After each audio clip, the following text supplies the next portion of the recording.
अस्सलामुअलैकुम। देवता एपिसोड 156। मैंने चार्ली के दिमाग में पहुंचकर द किलर के मुतल्लिक मालूम किया। चार्ली हमेशा मुझसे करीब रहता था क्योंकि मैंने मादाम कंप्यूटर बनकर उसे हुक्म दिया था कि वह डॉक्टर मिकाकस की भी निगरानी करता रहे। पिछली रात वो भी हमारे करीब ना आ सका। द किलर तो जख्मी हो गया। उसकी बाकायदा मरहम पट्टी हो रही थी। उसे भी हमारी अगली मंजिल की तरफ पहुंचा दिया गया। मैंने सुलेमान के दिमाग में झांक कर देखा।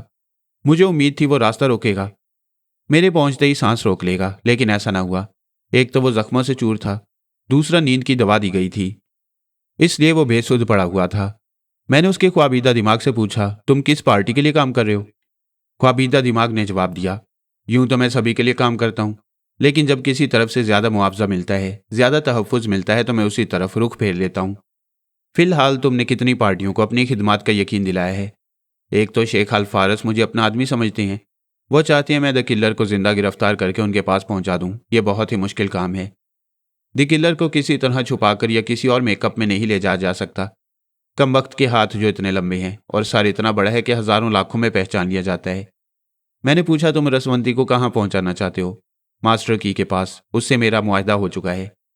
क्या बराह रास्त मास्टर की से रब्ता है? नहीं, बराह रास्त तो वो किसी से नहीं मिलता। मैं रसवंती को उसके आदमियों के हवाले करूंगा। तुम अभी कहाँ हो? मुझे मास्टर की के आदमियों ने पनाह दे रखी है, वही मेरा इलाज कर रहे हैं। क्या तुम्हारे पास आसपास जितने आदमी हैं वो सब योगा के माहिर हैं? हाँ, कोई 1 मिनट, कोई 2 मिनट और कोई 4 मिनट तक सांस रोक लेता है। क्या तुम्हारे पास कोई हथियार है? मेरी जेब में एक रिवॉल्वर था। मुझे यहाँ सुलाते वक्त उन्होंने कपड़े उतार दिए और करीबी हैंगर से लटका दिया। अब तो मेरे हुक्म पर उठोगे और इसी तरह ख्वाबीदा अंदाज में मेरे अहकामात की तामील करोगे। अगर वो बेदारी के आलम में रहता और जिस्मानी तकलीफ के बायस सांस ना रोक सकता, मुझे आने की इजाज़त देता, तब भी मुझे पूरी तरह अपने दिमाग पर काबिज होने का मौका न देता। लेकिन मैंने उसके ख्वाबीदा दिमाग को ट्रैप किया था, उसे अपना मामूल बनाया था। अब वो चूं भी नहीं कर सकता था। मैंने पहला हुक्म दिया, आंखें खोल दो। उसने आंखें खोल दी। ख्वाबजदा लोग जब नींद की हालत में चलते हैं तो उनकी आंखें या तो बंद होती हैं या नींबा होती हैं, मगर वो अधखुली आंखें साकित होती हैं। ख्वाब में चलने वाले पलक नहीं झपकते। मैंने उसे हदायत दी कि वह वक्तन फवक्तन पलकें झपकता रहे और आंखें पूरी तरह खुली रखे। वो वहां से चलता हुआ अपने लिबास के पास गया, फिर उसे पहनने लगा। उसकी पतलून की जेब में रिवॉल्वर मौजूद था। लिबास पहनने के दौरान कमरे का दरवाजा खुला। फिर एक शख्स ने दाखिल होकर उसे देखते हुए ताज्जुब से पूछा, अरे जोगू, तुम लिबास पहनकर कहाँ जा रहे हो? मैंने उसकी जुबान से कहा, मेरा नाम सुलेमान है। मैं जख्म खाकर जख्मी शेर की तरह और खतरनाक बन सकता हूँ, मगर चूहे की तरह इस कमरे के पिंजरे में नहीं रह सकता। वह दरवाजे की तरफ बढ़ने लगा। आने वाले ने सामने पहुंचकर दोनों हाथ फैला दिए। नहीं जोगू, तुम्हारा इस हालत में कहीं जाना मुनासिब नहीं। सुलेमान ने उसे एक तरफ हटा दिया। हालांकि वो कोई कमजोर नहीं था, अच्छा ताकतवर जवान था, लेकिन सुलेमान अपना ही आदमी था, उससे टकराना मुनासिब नहीं समझता था। जैसे ही वो कमरे से निकला, बाहर 2-3 और सेहतमंद कद्देआवर जवान उसके आसपास आ गए। क्या बात है सुलेमान, इस वक्त में कहाँ जाना चाहते हो? आज तक कोई मुझे एक हाथ मारकर नहीं जा सका, जबकि द किलर ने मुझे इस हाल को पहुंचा दिया। मैं उसे जिंदा नहीं छोड़ूंगा। कैसी बातें करते हो? तुमने भी तो द किलर की वो हालत बनाई है कि वो बिस्तर से उठ नहीं सकेगा। दूसरे जवान ने कहा, हमारी ताज़ा तरीन मालूमात के मुताबिक वो बिस्तर पर जख्मी पड़ा है और नन्हे से बच्चे की तरह रो रहा है। ये इतला दुरुस्त है कि वो ख्वाब की हालत में रहता है या बिस्तर पर पड़ा रहता है तो बिल्कुल नन्हा सा बच्चा बन जाता है। उसके लिए खास तौर पर डॉक्टर और नर्सों का इंतजाम किया गया है जो उसकी देखभाल करती हैं। अब ये बात यकीनी होती जा रही है कि वो आदमी नहीं मशीन है। जिस तरह इलेक्ट्रॉनिक और रडार सिस्टम वगैरह के मुताबिक रोबोट को चलाया जाता है, उसी तरह द किलर को हरकत में लाया जाता है। वो आदमी हो या मशीन, मैं उसे तोड़ फोड़ कर रख दूंगा। एक और ने कहा, होश की बातें करो, हमने तुम्हें छुपा रखा है, किसी को इल्म नहीं। दिन के वक्त तुम हमारी रिहाइशगाह से निकलोगे तो दुश्मनों के सामने भेद खुल जाएगा कि तुमसे हमारा ताल्लुक है। फिर वो ये मालूम करने की कोशिश करेंगे कि हम किस तंजीम से ताल्लुक रखते हैं। हमारा काम ना बिगाड़ो, हम तुम्हें द किलर से टकराने का पूरा पूरा मौका देंगे, मगर इसका मुनासिब वक्त आने दो। सुलेमान जोगू ने वक्त को एक मोटी सी गाली दी, फिर जेब से रिवॉल्वर निकाल कर कहा, मेरे सामने से हट जाओ। जो मेरा रास्ता रोकेगा मैं उसे गोली मार दूंगा। वो दूर तक मुंतशिर हो गई, लेकिन उन्होंने मैदान नहीं छोड़ा। इस तरह पैंतरे बदलने लगे जैसे जोगू को अपने काबू में करने के मुतल्लिक तदबीर सोच रहे हों। फिर उनमें से एक ने कहा, तुम हमारे दुश्मन नहीं हो। रिवॉल्वर निकालने का मतलब यह हुआ कि तुम्हारे दिमाग पर फरहाद ने कब्जा जमाया हुआ है। उसने गुस्से से कहा, फरहाद का ताना मत दो। मैंने उसे दिमाग में आने का मौका दिया था। मैं उससे दोस्ती का नाटक खेल रहा था। मैं उसे यकीन दिलाना चाहता था कि मैं ही उसका और शेख अल फारस का खादिम हूँ। इस वक्त वो फरहाद का बच्चा मेरे दिमाग में आकर हल्की सी भी सांस लेगा तो मुझे पता चल जाएगा। मैं ऐसा कहकर उन्हें यकीन दिलाना चाहता था कि फरहाद उसके दिमाग में मौजूद नहीं। वह खुद ही अपने कमरे से निकल कर आया है और खुद ही रिवॉल्वर निकालकर उन्हें धमकी दे रहा है। उनमें से एक ने कहा, हम नादान नहीं हैं। तुमसे पहले भी हमने फरहाद के तमाशे देखे हैं। जो भी जख्मी होता है वो सांस रोकने के काबिल नहीं रहता। इस वक्त तुम जख्मों से चूर हो, जिस्मानी तौर पर कमज़ोर हो। ज़्यादा से ज़्यादा 4-5 सेकंड तक सांस रोक सकते हो। इससे ज़्यादा उसे आने से नहीं रोक सकोगे। और हम यकीन से कह सकते हैं, इस वक्त उसने तुम्हारे दिमाग पर कब्जा जमाया हुआ है। अगर मैं फरहाद हूं तो मेरे हाथ में रिवॉल्वर है। मैं तुम में से 2-4 को तो हलाक कर सकता हूं, मगर नतीजा क्या होगा? तुम लोग मुझे फरहाद समझकर हलाक कर दोगे। इस तरह हम एक दूसरे के हाथों मारे जाएंगे। मैं कहता हूं मेरा रास्ता छोड़ दो, बल्कि मेरे साथ चलो। अगर सब नहीं चल सकते तो किसी एक को मेरे साथ रहना चाहिए, ताकि वो मेरे लिए गाड़ी ड्राइव कर सके और मुझे द किलर तक पहुंचा सके। उसी वक्त फ़ोन की घंटी सुनाई दी। उनमें से एक ने टेलीफोन के करीब जाकर रिसीवर उठाया, फिर कान से लगाकर सुनने लगा। जो कुछ सुनता था उसके जवाब में हाँ हाँ कहता जाता था। फिर सामने खड़े हुए सुलेमान को भी देखता था। उसने अखबार की चौंक कर पूछा, क्या कह रहे हो? क्या यह सच है? क्या वाकई वो ख़त्म हो चुका है? वो इसी तरह रिसीवर कान से लगाए कुछ सुनता रहा। फिर उसने रिसीवर को रखते हुए कहा, सुलेमान जोगू, मुझे अफसोस है। तुम्हारी हसरत दिल में ही रह जाएगी। तुम कभी द किलर को कत्ल नहीं कर सकोगे। मैंने जोगू की जुबान से गरजते हुए कहा, क्या कह रहे हो? मैं आज उसे कत्ल करके दिखाऊंगा। अफसोस जोगू, वो मर चुका है। मैं एकदम से चौंक गया। फिर मैंने कहा, यह झूठ है। वो मेरे बगैर नहीं मर सकता। मैं ही उसे मारूंगा। हम इसकी तस्दीक भी करा देंगे। वहां जाकर फंसना खामखा नादानी है। मैं यकीन से कहता हूं, हमारा आदमी कभी गलत रिपोर्ट नहीं दे सकता। वो सच कह रहा है या झूठ, मैं नहीं जानता। जानने के लिए ज़रूरी था कि सुलेमान के दिमाग को छोड़कर द किलर के दिमाग में पहुंचकर उसकी ज़िंदगी और मौत की तस्दीक करता। लेकिन जूगू को एक लम्हे के लिए भी छोड़ने का मतलब ये होता कि उसकी हकीकत सामने आ जाती। वो ख्वाब की हालत में था, वहीं खड़े खड़े फर्श पर गिर पड़ता। अगर शीबा वहां मौजूद होती तो फौरन तस्दीक हो जाती। वो कहीं मसरूफ़ होगी। मेरे दो कद्दावर पहाड़ जैसे दुश्मन थे। दोनों ही मुझे किसी वक्त भी जानी नुकसान पहुंचा सकते थे। अगर मैं उनमें से किसी एक को ख़त्म कर देता तो कम अज़ कम एक मुसीबत ख़त्म हो जाती। लेकिन सुलेमान ने इस्लाम कबूल किया था और उसकी इस्लामी ज़िंदगी का सिर्फ 1 बरस गुजरा था। जबकि अक्सर मुसलमान सारी ज़िंदगी गुजारने के बावजूद सच्चे मुसलमान नहीं होते। वो भी झूठे, दगाबाज और कातिल होते हैं। तो फिर मैं सुलेमान जोगू को किस बात की सज़ा देता? मेरा दीनी फ़र्ज़ ये था कि मैं उसे ज़्यादा से ज़्यादा इस्लामी तौर पर ज़िंदगी गुजारने का मौका दूँ और कोशिश करूँ कि वह राह रास्त पर आ जाए। अगर मेरे समझाने के बावजूद बदतरीन दुश्मन साबित होगा तो फिर देखा जाएगा। मैंने सुलेमान के जरिए द किलर की मौत पर यकीन करते हुए झुंझलाहट का मुजाहरा किया। उसने अपना रिवॉल्वर फर्श पर गुस्से से पटक दिया। फिर गुस्से से कहा, लानत है मेरी तकदीर पर। एक शख्स ने मुझे इतना जख्मी किया और मेरे हाथों मरने से पहले ही मर गया। वो गुस्से से पांव पटकता हुआ अपने कमरे में चला गया। बिस्तर पर बैठकर जूते उतारकर एक तरफ फेंकने लगा। फिर उसने जुराबें उतार दी। इसके बाद लिबास उतारकर एक तरफ फेंक दिया। उसके साथी जवान दरवाजे पर खड़े देख रहे थे। फिर उसने घुरा कर कहा, क्या देख रहे हो? जाओ यहाँ से, मुझे सोने दो। एक ने आगे बढ़कर कहा, जुग्गू, मैं तुम्हारा डॉक्टर हूँ। तुम्हारे जख्मों का इलाज कर रहा हूँ। मैंने तुम्हें नींद की दवा दी थी, मगर तुम जैसे डील डोल के आदमी और जैसी तवानाई रखते हो। वो गोलियां तुम्हारे लिए नाकाफी साबित हुई हैं। ये 2 और गोलियां खा लो। उसने 2 गोलियां ली, उन्हें मुंह में डाला। फिर पानी पीकर एक तरफ गिलास को फेंकते हुए कहा, अब जाओ, मुझे डिस्टर्ब ना करो, सोने दो। डॉक्टर ने उन सबको जाने के लिए कहा। फिर खुद भी बाहर निकलकर दरवाजे को बंद कर दिया। सुलेमान बिस्तर पर लेट गया। उन 2 गोलियों का भी असर हो रहा था, लेकिन टेलीपैथी ने इस असर को रोक रखा था।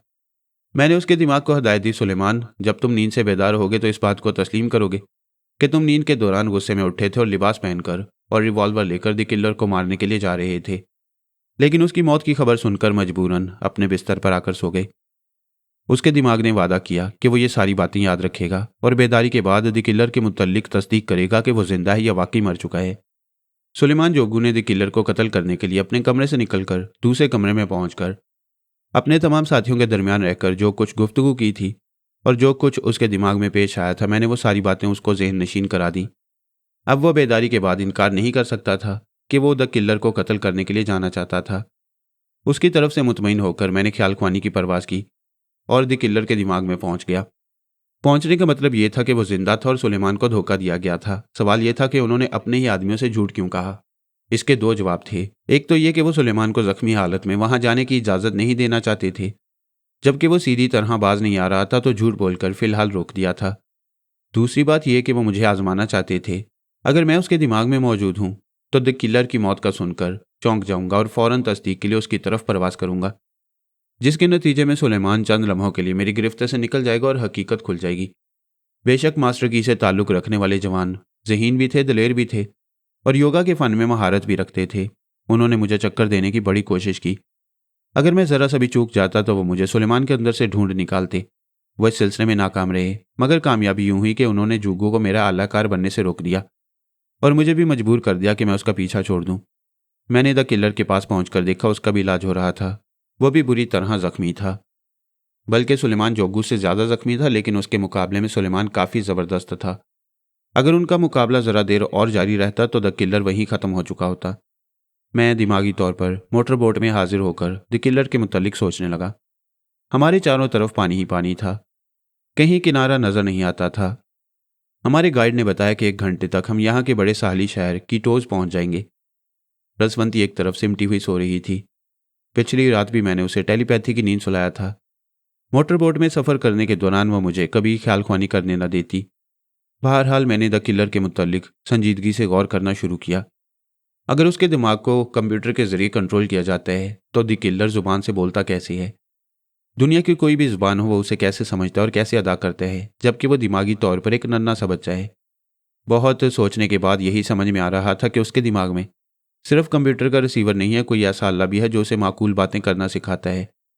जैसे हमारा दिमाग हमें बर वक्त कोई सही और मुनासिब बात करने के लिए कहता है और हम पलक झपकने से पहले ही वो बात ज़ुबान से कह जाते हैं, इसी तरह कोई अल्लाह उसे अंग्रेज़ी ज़ुबान में जो माकूल और मुनासिब बात कहने का हुक्म देता है वो फ़ौरन ही उसे ज़ुबान से अदा कर देता है।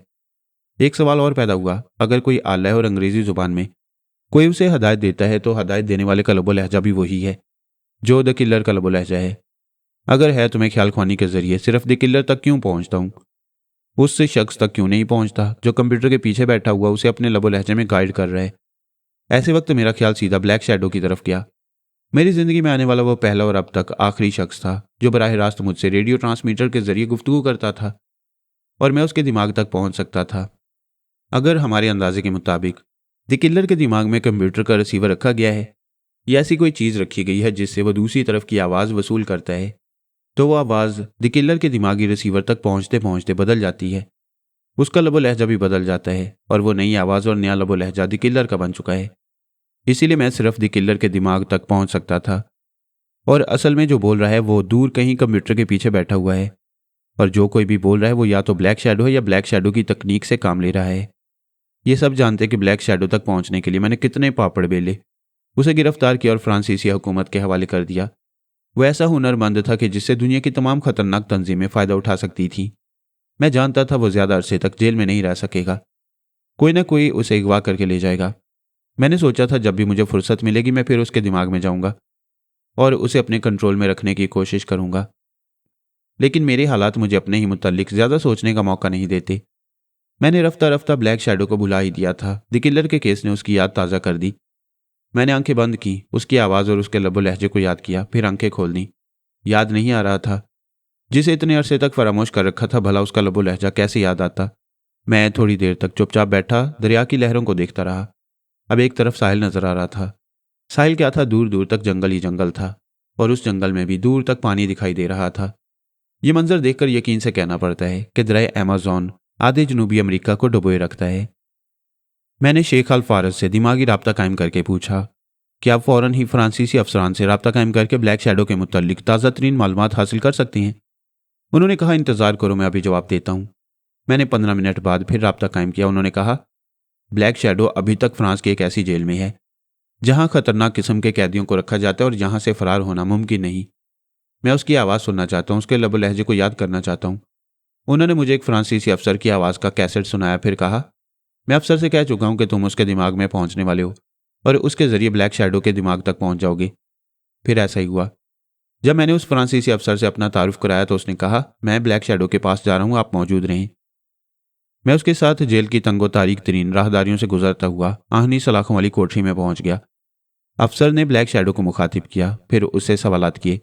उसने अफसर को बड़े गुस्से से जवाब दिया और कहा, यह गैर इंसानी सलूक है। मेरा जुर्म इतना बड़ा नहीं है कि मुझे काल कोठरी में रखा जाए। मैंने कहा। मैं उसकी आवाज़ और लबो लहजा सुन चुका हूँ, आप वापस जाएं, मैं अभी आपसे राब्ता कायम करता हूँ। ये कहते ही मैं ब्लैक शैडो के दिमाग में पहुंच गया, फिर उसके दिमाग को चुपके चुपके कुरीदने लगा। इसके बाद अफसर से आकर कहा, मिस्टर, मुझे अफसोस के साथ कहना पड़ता है, असली मुजरिम आपकी हिरासत में नहीं है। जिसे आप ब्लैक शैडो समझ रहे हैं वो नकली है। वो अपनी कुर्सी से उछलकर खड़ा हो गया, कहने लगा, जनाब आप क्या कह रहे हैं, मुझे यकीन नहीं आ सकता। आपको ये नहीं भूलना चाहिए कि फरहाद से गुफ्तगू कर रहे हैं। आप काल कोठरियों में जाकर कैदियों को देखते हैं, मैं उनके दिमागों में जाकर उन्हें देखता हूँ। उसने संभल कर कहा, मैं मुआफ़ी चाहता हूँ। मेरा मतलब ये नहीं था कि मैं आपको झूठा समझ रहा हूँ। मैं अभी आला अफसरान से राब्ता कायम करता हूँ। उसे कोठरी से निकालकर पूरी तरह चेक किया जाएगा। उसके चेहरे और उसकी जिस्मानी शनाख्त को मद्देनजर रखकर भी तस्दीक की जाएगी। मैंने कहा, वो या तो आर्जी मेकअप में हो सकता है, या मास्क मेकअप में हो सकता है, या फिर प्लास्टिक सर्जरी के जरिए चेहरा तब्दील किया गया होगा। मैं 1 घंटे के बाद आऊँगा। जब तक ना आऊँ उस वक्त तक मुतल्लिका अफसरान को उसके आसपास मौजूद रहना चाहिए। मैं फिर दिमागी तौर पर मोटर बोट में हाजिर हो गया। मुझे अच्छी तरह याद था, जब मैंने ब्लैक शैडो को फ्रांसीसी पुलिस के हवाले किया था तो उनके अफसरान को एक कैसेट भी दिया था जिसमें ब्लैक शैडो की आवाज़ थी। उसने अपनी आवाज़ में इकबाल जुर्म किया था। मैं उस कैसेट को उन अफसरान के जरिए सुन सकता था, लेकिन मेरे पास वक्त नहीं रहा। हम वहाँ के एक साहली शहर इक्कीटोज पहुँचने वाले थे। मैंने रसवंती को जगाया। वो अंगड़ाई लेने के बाद उठकर बैठ गई। चारों तरफ यूं देखने लगी जैसे अपने आसपास की दुनिया अजीब सी लग रही हो। अभी नींद में कुछ देख रही थी, अब कुछ नजर आ रहा था। ख्वाब से अचानक हकीकत की तरफ आओ तो अजीब सा लगता है। हमने साहली शहर इक्कीटोज के एक होटल में कमरा लिया। वहां क्याम किया। इस शहर की आबादी में दोस्तों और दुश्मनों की तमीज़ करना मुश्किल था। होटल में भी कितने ही मुसाफिर हमारे दुश्मन होंगे। कमरे में पहुंचते ही मैं बाथरूम की तरफ जाने लगा। रसवंती ने दरवाजे के पास पहुंचकर मेरा रास्ता रोकते हुए कहा, तुम बाथरूम में जा रहे हो, फिर 2 घंटे बाद यहां से निकलोगे, क्या तुम्हें बाथरूम में सोने की आदत हो गई है?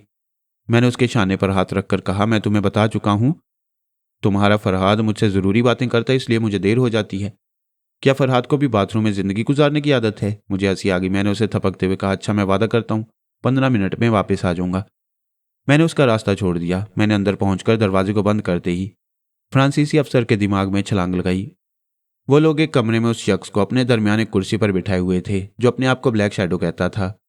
मेरे मुखातिब करने पर एक अफसर ने कहा, जनाब फरहाद साहब, हमने इसकी हिस्ट्री शीट पढ़ी है, इसके मुताबिक इसकी शनाख्त की है, ये वाकई फ्रॉड है। असल ब्लैक शैडो हमारी हिरासत से निकल चुका है। हमें हैरानी है कि वो कब निकला। ये शख्स जो हमारे सामने बैठा हुआ है कुछ उगलने के लिए तैयार नहीं। मैं इसकी आवाज़ और लबो लहजा सुन चुका था।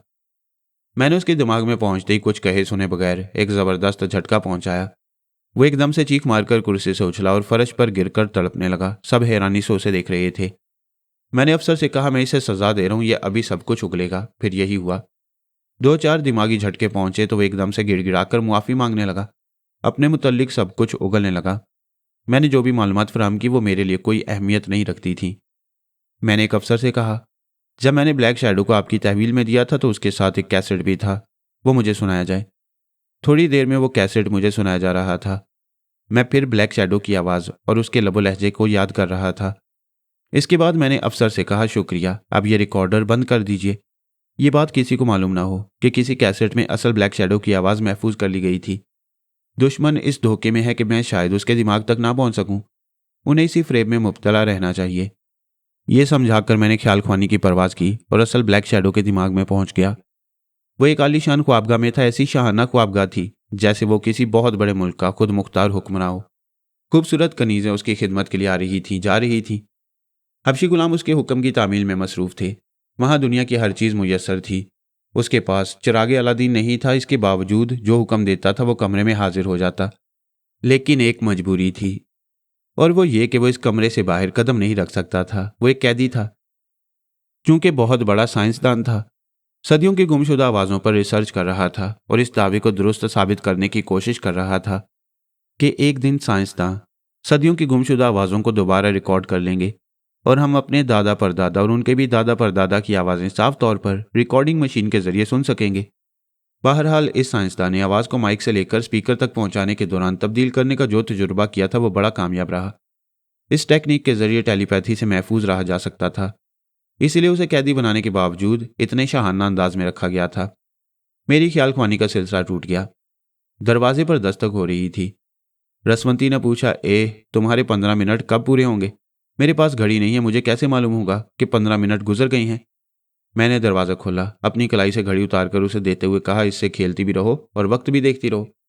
मैं 15 मिनट में आ जाऊंगा। वो घड़ी लेकर खुश हो गई। मैंने दरवाजे को अंदर से बंद किया, फिर ब्लैक शैडो के पास पहुंच गया। वो बज़ाहिर बहुत खुश था, बड़े ऐश कर रहा था, लेकिन परेशान हो रहा था। उसकी समझ में नहीं आ रहा था किसने उसे कैद कर रखा है और क्यों ऐश करा रहा है। हाँ, इतना समझ रहा था कि उससे जो खिदमत ली जाती हैं उसके एवज उसे हर तरह से खुश किया जा रहा है। जिस शाहाना तर्ज के महल में उसे कैद करके रखा गया था, वहां से बाहर जाने की इजाज़त नहीं थी। इसी में उसकी भलाई थी। कैद करने वाले नहीं चाहते थे कि वो किसी दुश्मन के हत्थे चढ़ जाए, और ब्लैक शैडो समझ रहा था कि उसका दुश्मन फरहाद ही हो सकता है, क्योंकि उससे ऐसी आवाज़ की तब्दीलियों वाला काम लिया जा रहा था। माइक से लेकर स्पीकर तक उसी टेक्निक का मुजाहरा करना पड़ा था। एक बात उसके लिए हैरत अंगेज थी, जो स्पीकर अपने इख्तिताम पर आवाज़ तब्दील कर देता था, उस स्पीकर को उन्होंने कंप्यूटर में नस्ब किया था।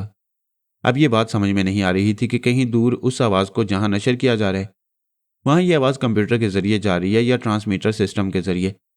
उसने अब तक ऐसा कोई कंप्यूटर नहीं देखा था जो आवाज़ के जरिए कंट्रोल करता हो, अपनी बातें सुनता हो, अपनी बातें बदलता हो और अपनी बातें मनवाता हो, हत्ता कि दूसरी तरफ से होने वाली बातें भी सुनता रहता हो। ऐसा तो ट्रांसमीटर वगैरह में होता है, और अगर कंप्यूटर में हो रहा है तो फिर उसे ट्रांसमीटर कम कंप्यूटर कहना चाहिए। उसकी सोच से पता चल रहा था कि वो द किलर और उसके दिमागी ऑपरेशन के मुतल्लिक कुछ नहीं जानता। मैंने उसकी सोच में सवाल किया, जिस तरह वो माइक के सामने बोलता है और स्पीकर तक पहुंचते हुए आवाज़ बदल जाती है, तो उसकी मौजूदगी में किसने माइक और स्पीकर को कंप्यूटर कम ट्रांसमीटर के जरिए आजमाया था।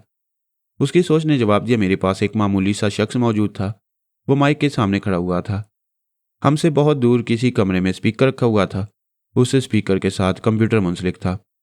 फिर उस कमरे से भी दूर किसी और कमरे में एक छोटा सा रिसीवर रखा हुआ था।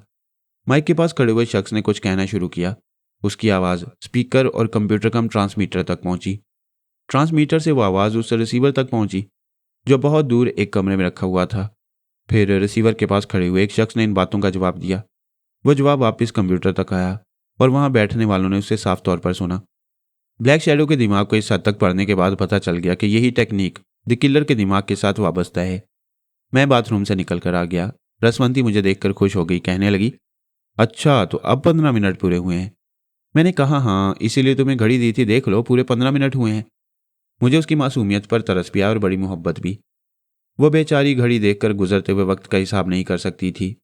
मैं थोड़ी देर तक उससे बातें करता रहा, उसका दिल बहलाता रहा। फिर मौका पाकर मैंने ब्लैक शैडो को मुखातिब किया, हेलो, क्या तुम मेरी सोच के लहजे को पहचान रहे हो? मेरा इतना ही कहना काफ़ी था। वो यकबारगी उछल कर खड़ा हो गया। ये तो अच्छा हुआ कि वो कमरे में तनहा था। अगर कोई उसे देख लेता तो इस तरह चौंकने और परेशान होने की वजह ज़रूर पूछता। उसने सहम कर तकरीबन लरजते हुए पूछा, फरहाद साहब, ये आप हैं? मैंने कहा, अरे तुम तो खौफ से लरज रहे हो।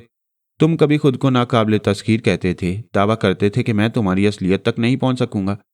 फिर जब तुम्हारे पास पहुंचकर मैंने तुम्हें फ्रांसीसी हुकूमत के हवाले किया तो तुमने समझ लिया कि मुझसे निजात मिल गई है। अब मैं तुम्हारे पास कभी भी नहीं आऊंगा।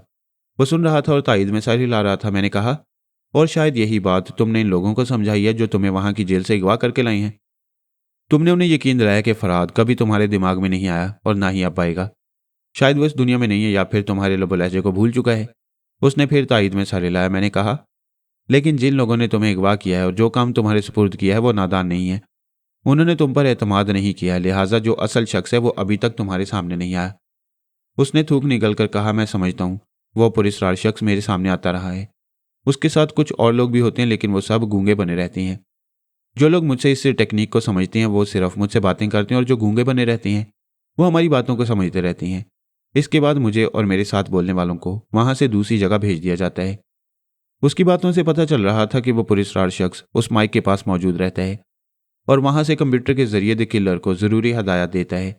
उसके साथ 2-4 शख्स होते हैं। उनमें यकीनन कोई ज़बरदस्त फाइटर होगा जो उस माइक के जरिए लड़ने की हदायत करता होगा, अपने दाव पेच इस्तेमाल कराता होगा, और वह दाव पेच उस कंप्यूटर कम ट्रांसमीटर के जरिए द किलर तक पहुंचती हैं और इस तरह द किलर अपने मुखालिफ से लड़ता है। मैं कंप्यूटर कम ट्रांसमीटर और द किलर के सिलसिले में ज़्यादा तफसील बयान करना नहीं चाहता, शायद मेरे सुनने वाले जहनी तौर पर उलझ जाएं। इन तमाम मालूमात के नतीजे में जो बात वाज़ेह तौर पर नजर आई वो ये कि उस माइक के सामने वो पुरस्कार शख्स यकीनन बोलता है। अगर मैं किसी तरह उसके असल लबो लहजे तक पहुंच जाऊं तो फिर वो मेरी मुट्ठी में होगा। मैंने ब्लैक शैडो को मुखातिब करते हुए कहा, तुम मेरे हाथों से ही मरोगे, तुम्हारा अपना क्या ख्याल है? उसने दोनों हाथ जोड़कर कहा, मैं आपके बस में हूं, मगर मुझे मारकर आपको क्या मिलेगा? मैं नहीं मारूंगा तो ये दुश्मन तुम्हें मार डालेंगे। वो तुम पर ज़्यादा दिनों तक एतमाद नहीं करेंगे। उसने हाँ के अंदाज में सर हिलाकर कहा, मैं अक्सर ये सोचता हूँ कि ये लोग मतलब निकालने के बाद मुझे जिंदा नहीं छोड़ेंगे। मेरी समझ में नहीं आता मैं क्या करूँ। यहाँ से फरार होने का कोई रास्ता नहीं। तुम सिर्फ टेलीपैथी के जरिए फरार हो सकते हो। जी हाँ, आप चाहें तो मेरी जान बच सकती है। मैं इनके शिकंजे से निकल सकता हूँ। मैं तुम्हारी पिछली दुश्मनी को फरामोश कर सकता हूँ। अगर मेरे हुक्म पर अमल करोगे तो वहां से तुम्हें जिंदा सलामत निकाल कर ले जाऊंगा और अपनी पनाह में रखूंगा। उसने फौरन ही फर्श पर घुटने टेक दिए, गिड़गिड़ा कर कहने लगा, मैं सारी जिंदगी आपका गुलाम बनकर रहूंगा, आपके लिए काम करूंगा। प्लीज फॉर गॉड सेक मुझे किसी तरह इनसे बचाइए। तो फिर गौर से सुनो, आइंदा जब भी तुम्हें इस माइक, स्पीकर और कंप्यूटर कम ट्रांसमीटर के पास ले जाया जाए तो तुम उसे चेक करने के दौरान उसमें खराबी पैदा करना। मैं ऐसा कर सकता हूँ, लेकिन वो पुरस्कार शख्स बहुत चालाक है। खुद माइक के सामने बोलने से पहले दूसरे के जरिए आवाज़ को चेक करता है कि वो माइक से जाने के बाद स्पीकर तक पहुंचकर तब्दील होती है या नहीं। मैं समझता हूँ वो पुरस्कार शख्स इतना नादान नहीं होगा, लेकिन तुम बहुत ज़हीन साउंड इंजीनियर हो। तुम चाहो तो कोई ऐसी खामी छोड़ सकती हो कि एक बार आजमाइश के वक्त आवाज़ माइक से होकर स्पीकर तक पहुंचते पहुंचते तब्दील हो जाए, लेकिन उसमें रफ्ता रफ्ता खराबी पैदा हो जाए। और जब वो आवाज़ स्पीकर तक पहुंचे तो इधर माइक के सामने बोलने वाला पुरस्कार शख्स को इस खामी का पता न चले। फरहाद साहब, कोई बात नामुमकिन नहीं है। आपकी हदायत पर अमल करूंगा और सोचूंगा कि इस सिलसिले में क्या कर सकता हूँ। हाँ, तुम्हारी भलाई और तुम्हारी बाकी जिंदगी का इन्हसार सोचने और अमल करने पर है। जितनी जल्दी मेरे हुक्म की तामील करोगे उतनी जल्दी तुम्हें वहां से रिहाई दिलाऊंगा, ये मेरा वादा है। जब उन्हें इल्म होगा कि मैंने इसमें खराबी पैदा की है और असल आवाज़ दूसरी जगह सुनी गई है तो वो मुझे पलक झपकते ही गोली मार देंगे। पलक झपकते ही गोली मारी जा सकती है, लेकिन पलक झपकते ही टेलीपैथी गोली का रुख बदल देती है। तुम फिक्र न करो, मैं तुम्हें वहां से जिंदा सलामत निकाल कर ले जाऊंगा और फरहाद जो वादा करता है उसे ज़रूर पूरा करता है। मैंने उसे वक्त मुकर्रर कर लिया कि रोज़ाना फलां वक्त रब्ता कायम करूंगा और मुझे वो अपनी कामयाबी के मुतल्लिक इतला देगा। मैं उस पुरस्कार शख्स को शिकार करने के लिए बिल्कुल तैयार रहूंगा। हम 2 दिन के बाद वहां से मनीटा के साहिल पर पहुंचे। जब हमने उस साहिल पर कदम रखा तो हमारे पांव यूं धंसने लगे जैसे रबड़ या फोम के फर्श पर चल रहे हों। हमारे गाइड ने बताया, हमारे पांव तले जो ज़मीन है उस ज़मीन के नीचे भी दरिया का कुछ हिस्सा है, लेकिन ये फोम नुमा ज़मीन की तह इतनी मोटी और मजबूत है कि यहाँ दलदल का इम्कान नहीं है। चलने वाले कभी धंसते नहीं हैं। ब्राज़ील के इलाके में सफ़र करने के दौरान हमने दुनिया के हैरत अंगेज रेंगने वाले कीड़े मकोड़े और उड़ने वाले परिंदे देखे। ऐसी मकड़ी देखी जिसका जिस्म 1 इंच का होता था, उसके पाँव 7 इंच लंबे होते थे। वो उड़ने वाली मकड़ी होती थी और उसके पर इंच इंच के होते थे। इससे भी हैरत अंगेज हमें वो मक्खियाँ याद हैं जिनके जिस्म चाय की प्याली के बराबर होते थे। जब वो उड़ती हुई खिड़की के शीशों से टकराती थी यूं लगता था जैसे बाहर से कोई पत्थर मार रहा हो। ऐसे साहली मुकाम पर हमने घोड़ों की पुश्त पर सफ़र किया। अपने आदमियों से राब्ता कायम करने के दौरान मुझे एक शख्स ने कहा, आप फ़ौरन शेख अल फारस से राब्ता कायम करें। मैंने उन्हें मुखातिब किया। उन्होंने कहा, तुम ऐसी जगह पहुंच रहे हो जहां हम रसवंती की जगह एक डमी रसवंती पहुंचा सकती हैं। मैंने कहा कि आप उस डमी से पूरी तरह मुतमईन हैं, वो डमी का रोल अदा कर सकेगी। मैंने उसे देखा नहीं है इसलिए कि तुमसे हज़ारों मील दूर बैठा हुआ हूँ, लेकिन मेरे आदमी मुतमईन है। क्या वो औरत पूरी तरह रसवंती के मेकअप में है? सिर्फ आर्जी मेकअप नहीं है, प्लास्टिक सर्जरी के जरिए उसे रसवंती बनाया गया है। ऊपर से एक दूसरी औरत का आर्जी मेकअप है। मेरी मौजूदा मालूमात के मुताबिक तुम 1 घंटे बाद वहां के साली शहर माजूरा पहुंच जाओगे। वो डमी रसवंती इसी शहर में एक आर्जी चेहरे के साथ मौजूद है। वो वहां की एक जानी पहचानी औरत का चेहरा है जो तकरीबन 2 साल से रहती आई है, इसलिए कोई उस पर शुबा नहीं कर सकता। हमारे दुश्मन सिर्फ उन मर्दों और औरतों पर शुबा करते हैं जो हाल ही में साहली शहरों और बस्तियों से गुजर रही हैं। शीबा ने मेरे दिमाग में कहा, मैंने शेख अल फारस साहब के मंसूबे को अच्छी तरह समझ लिया है। इस सिलसिले में ज़रा सी वजाहत कर दूं कि जो औरत इस वक्त डमी रसवंती बनी हुई है उसका नाम जोजा है। पूरा नाम जोजा रॉलफ है। रसवंती जैसे ही हमारे आदमियों के हाथों में पहुंचेगी फौरन उसे एक खुफिया पनाहगाह में ले जाया जाएगा। वहां प्लास्टिक सर्जरी के जरिए उसे जोजा रॉलफ बना दिया जाएगा। इस वक्त जो जोजा है वो अपना आर्जी मेकअप उतार देगी और मुस्तकिल तौर पर रसवंती का रोल अदा करने के लिए तुम्हारे पास पहुंच जाएगी। मंसूबा बहुत ही अच्छा है, लेकिन एक अहम पहलू पर गौर करो। जोजा रॉलफ एक भरपूर जवान औरत होगी जैसा कि रसवंती है। वो मेरे पास आकर रसवंती की तरह रोल अदा करेगी, यानी नन्ही बच्ची की तरह हरकतें करेगी। लेकिन असल रसवंती जो जोजा बनकर रहेगी तो उसे बच्ची बनने से कौन रोकेगा, जबकि जोजा दिमागी तौर पर बच्ची नहीं। ऐसे में भेद खुल सकता है। जनाब शेख अल फारस साहब ने हर पहलू पर गौर किया है। जैसे ही रसवंती हमारे आदमियों के हाथों में आएगी उस वक्त से मैं उसके दिमाग में बराबर मौजूद रहूंगी जब तक हम उसे मुल्क से बाहर नहीं ले जाएंगे।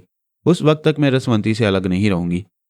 पूरी तरह उसके दिमाग में रहकर जोजा रॉलफ का रोल अदा करती रहूंगी। मेरी पूरी कोशिश यही होगी कि रसवंती किसी भी मौका पर अपने बचकाना ज़हन का मुजाहरा न कर सके। घोड़ों की पुश्त पर सफ़र करते हुए हम उस शहर में पहुंच गए जहां जोजा रॉलफ पिछले 2 बरस से रह रही थी। वहां उसे कितने ही लोग जानते थे, दोस्त भी और दुश्मन भी। लिहाजा कोई उस पर शुबा नहीं कर सकता था कि जोजा रॉलफ के आर्जी मेकअप के पीछे एक डमी रसवंती छुपी हुई है। अब किसी वक्त भी इस शहर में एक ज़बरदस्त ड्रामा प्ले होने वाला था। या तो हम चुपचाप अपना काम करके निकल जाते, या फिर ऐसे हंगामे होते कि नाकामी हमारा मुंह चढ़ाती। वैसे भी इंसान सोचता कुछ है और होता कुछ है। जब हम इस शहर में पहुंचे तो अचानक रसवंती की तबीयत खराब हो गई। मैंने पूछा, तुम्हें क्या हो रहा है? वो अपने सर को थामकर बोली, पता नहीं क्यों मेरा सर चकरा रहा है। मैंने उसे बिस्तर पर लेटने के लिए कहा। वो लेट गई। ख्याल ख्वानी के जरिए उसकी अंदरूनी कैफियत को समझने की कोशिश की, लेकिन समझ में नहीं आया। हमारे आसपास जो आदमी थे उनमें एक डॉक्टर भी था।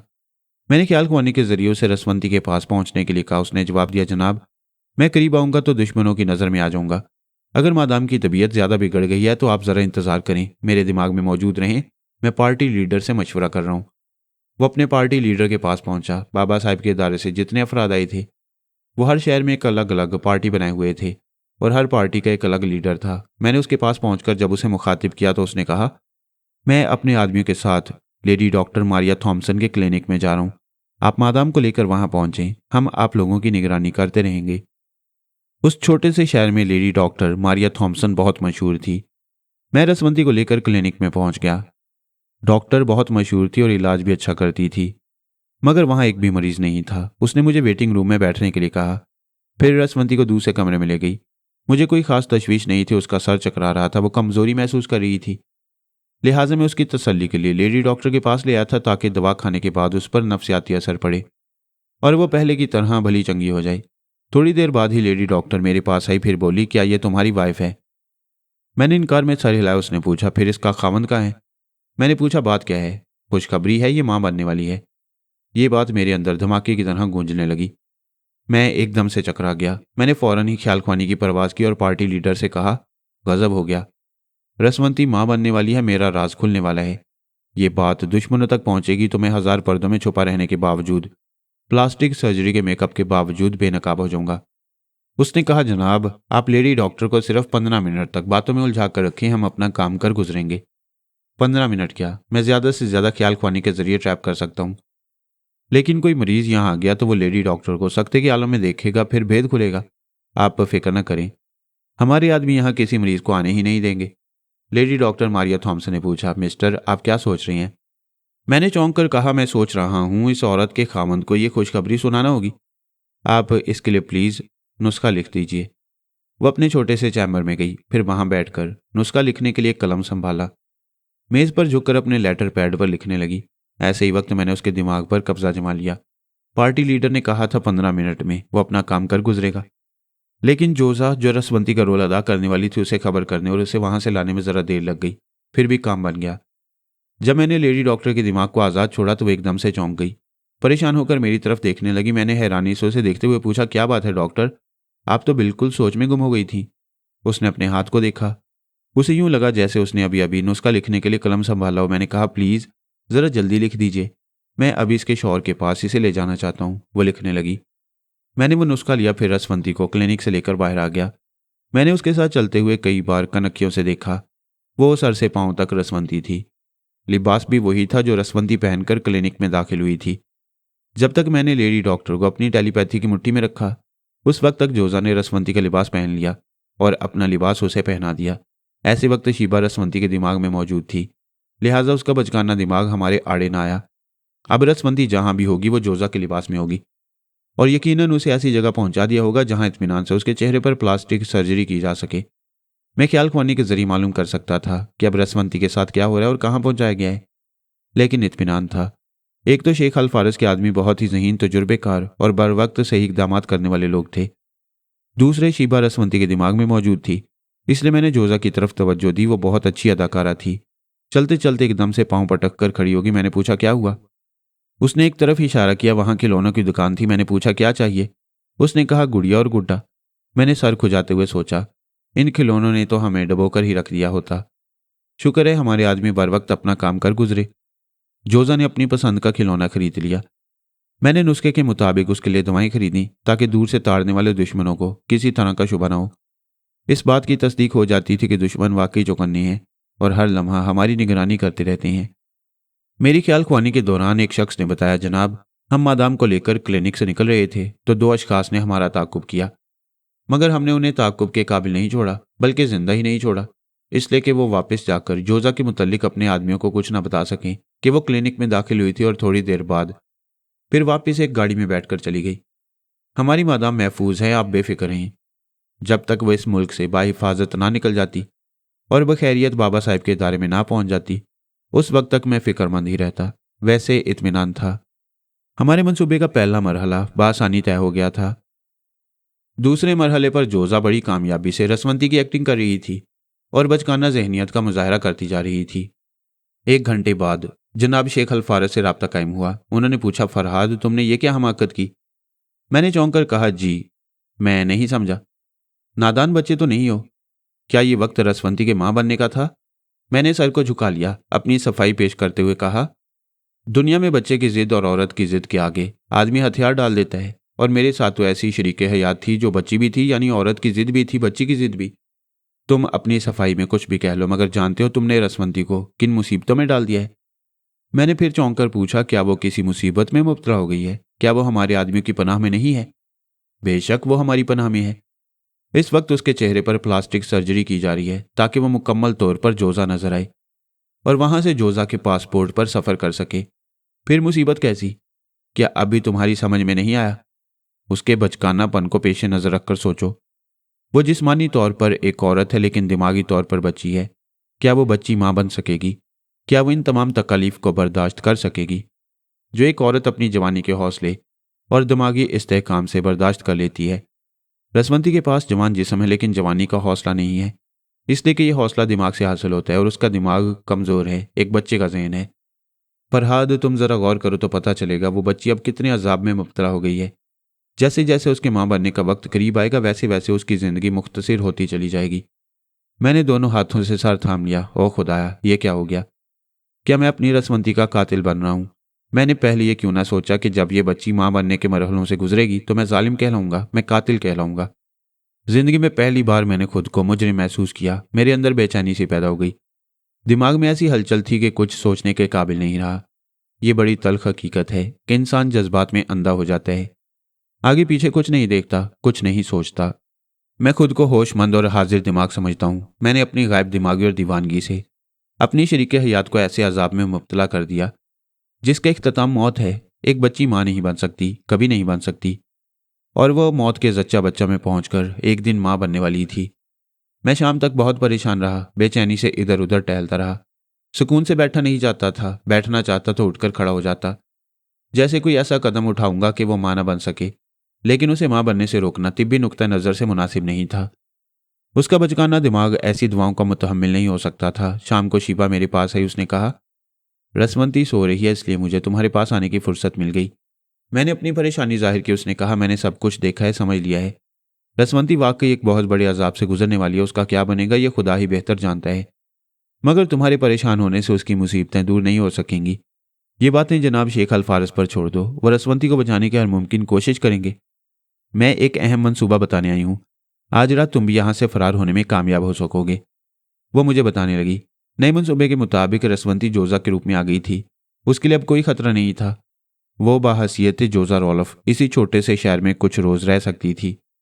2 दिन बाद वो वहां से मोटरबोट के जरिए एक शहर सांतारेम जाने वाली थी। वहां उसके लिए पहले ही एक तैयारे में सीट रिजर्व कराई गई थी। वो सांतारेम से लंदन प्रवास करने वाली थी। फिर लंदन से हमारे आदमियों से पेरिस ले जाते और बाबा साहब के दार में पहुंचा देते। कोई शुबा नहीं कर सकता था, क्योंकि मेरी और रसवंती के शहर में पहुंचने से 15 दिन पहले ही जोजा ने इस तैयारे में अपने लिए सीट रिजर्व करा रखी थी।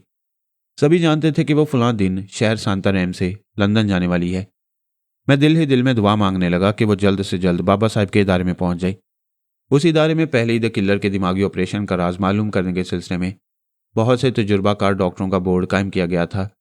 यकीनन वो तमाम तजुर्बाकार डॉक्टर रसवंती को बचाने की हर मुमकिन कोशिश कर सकते थे। मंसूबे के मुताबिक मैंने शाम का अंधेरा फैलने से पहले ही लिबास तब्दील किया। एक बड़ा सा चाकू अपने लिबास में छुपा लिया, एक छोटी सी टॉर्च रखी। वो बज़ाहिर छोटी सी थी, लेकिन उसके सेल इतने ताकतवर थे कि रोशनी दूर तक जाती थी। हमारा एक आदमी मुझे गाइड करने वाला था। मैं ख्याल ख्वानी के जरिए से उससे राब्ता कायम करता और वो मुझे रास्ता बताता जाता। मैंने जोजा को उसी रिहाइशगाह में छोड़ दिया, खुद बाहर निकला, फिर घूमने फिरने के अंदाज में चलता हुआ उस छोटे से शहर से बाहर निकल आया। दुश्मनों को मेरी कोई परवाह नहीं थी।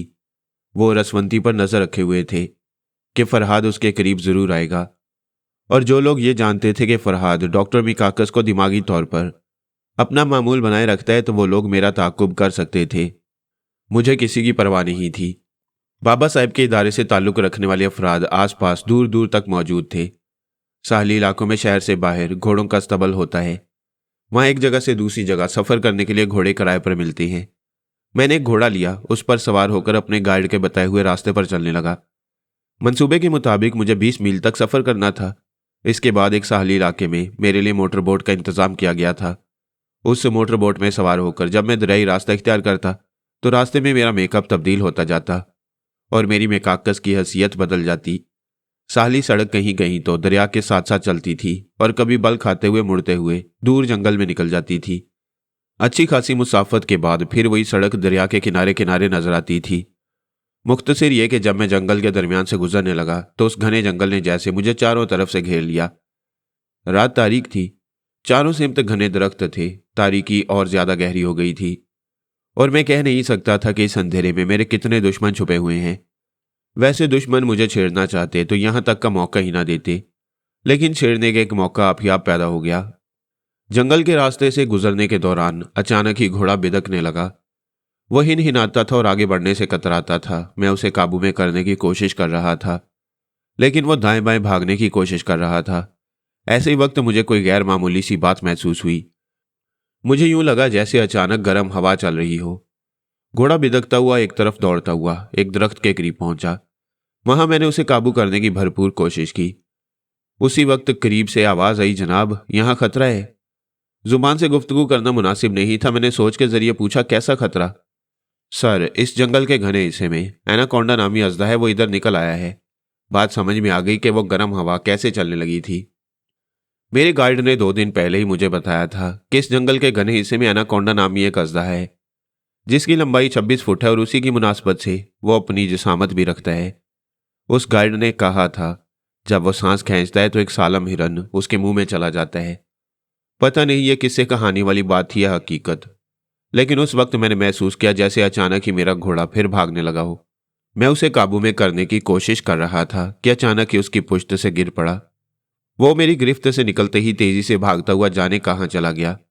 मुझे गाइड करने वाले ने चीख कर कहा, आप फौरन किसी दरख्त से लिपट जाएं। उसने मशवरा देने में देर कर दी।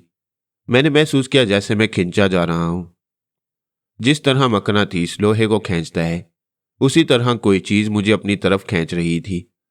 मैं एक कदम जमाने की भरपूर कोशिश कर रहा था। मैंने अपनी जिंदगी में तो यह देखा है कि जब तूफानी हवा चलती है तो आदमी तिनके की तरह एक तरफ बहता चला जाता है, लेकिन यहां मामला अजीब था। जिधर से हवा आ रही थी मैं उधर ही खिंचा जा रहा था, और ये बात समझ में आ रही थी कि अगर अजदे के सांस खींचने से एक सालम हिरन उसके मुंह तक पहुंच सकता है, तो क्या मैं भी इसी तरह किसी अजदे का लुकमा बनने जा रहा था। ये सरासर ख्याली किस्सा मालूम होता था, लेकिन जनूबी अमेरिका में ब्राजील के जंगल में ऐसे अजदे मौजूद हैं। मेरे साथ जो कुछ हो रहा था मुझसे पहले वहां के मुकामी बाशिंदों के साथ भी हो चुका था। इस तरह भी तस्दीक हुई कि अजदा मुसलसल सांस नहीं खींचता था, सांस खींचने के बाद सांस छोड़ता भी था। इस तरह जो कुछ खींचा जा रहा था फिर जरा दूर वापस जाकर गिर पड़ता। जब मुझे मौका मिला तो मैंने एक तरफ दौड़ लगाई ताकि किसी दरख्त से लिपट जाऊं, लेकिन इस दौरान फिर उसने सांस खींचना शुरू की। नतीजा यह हुआ कि मैं खिंचता हुआ गया। ऐसा लग रहा था कि अब मेरा बचना मुमकिन नहीं। जरा देर बाद ही मुझे ऐसा लगा जैसे मैं किसी हस्दे के मुंह में पहुंच गया हूं, मगर जहां पहुंचा था वहां बेशुमार दरख्तों की टहनियां थीं। बल्कि वो दरख्त नहीं था, ऐसी झाड़ियां थीं जो मोटी पतली सख्त और नरम किस्म की शाखों पर मुश्तमिल थीं। पहले तो यूं लगा जैसे दुश्मनों ने मेरे लिए जाल बिछा रखा था और मैं उनमें जाकर उलझ गया हूं। अगर दुश्मनों ने ऐसा किया था तो मुझे उनका एहसानमंद होना चाहिए, क्योंकि अजदा मुझसे काफी फासले पर था। मैं उसका लुकमा बनने से रह गया था। जिस जाल में उलझा हुआ था वहीं उलझ कर रह गया था। पहले तो बदहवासी में बात समझ में न आई, फिर मैं समझ गया कि वह दुश्मनों का फैलाया हुआ जाल नहीं था, वो कुदरती झाड़ियां थी जिनमें उलझ कर रह गया था। ऐसे वक्त चारों तरफ से फायरिंग की आवाज सुनाई दी। इसके साथ ही हवा के झोंके आए। अजदा फुंकार रहा था। फिर उसके फुंकारने का रुख बदल गया।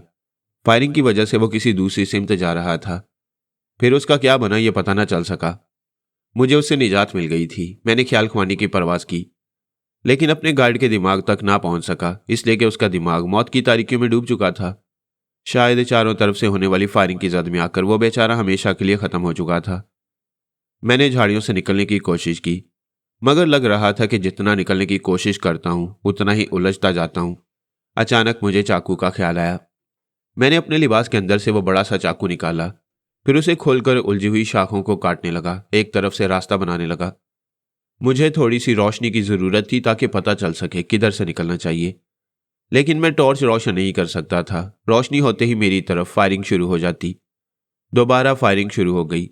इसके साथ कितनी ही चीखें सुनाई दी। दुश्मन एक दूसरे को हलाक कर रहे थे। उनमें यकीनन हमारे आदमी भी मारे जा रहे थे। बहरहाल मैंने इस पेचीदा झाड़ी से निजात हासिल कर ली। जब मैं इस जाल से बाहर निकला तो इत्मीनान की सांस ली।